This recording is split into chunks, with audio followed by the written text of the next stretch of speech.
ধন্যবাদ। আলিম পরীক্ষা 2026-এ এই কেন্দ্রে অর্থাৎ কসবা মহিলা ডিগ্রি কলেজের এই কেন্দ্রে আজকে কক্ষ পর্যবেক্ষকের দায়িত্বে ছিলেন মোহাম্মদ মনির হোসেন। উনি রানীখার সৈয়দ এমদাদুল বারী আলিম মাদ্রাসার শিক্ষক। উনি কক্ষ পর্যবেক্ষকের দায়িত্ব ছিলেন।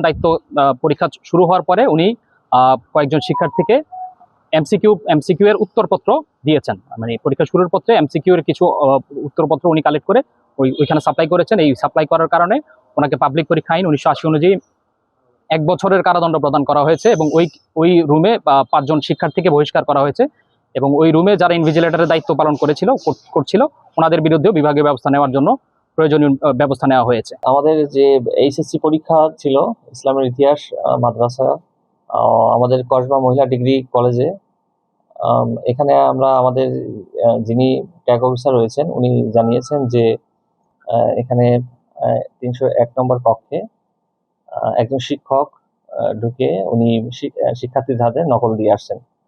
এটি সিসি ক্যামেরাও আইডেন্টিফাই হয়েছে।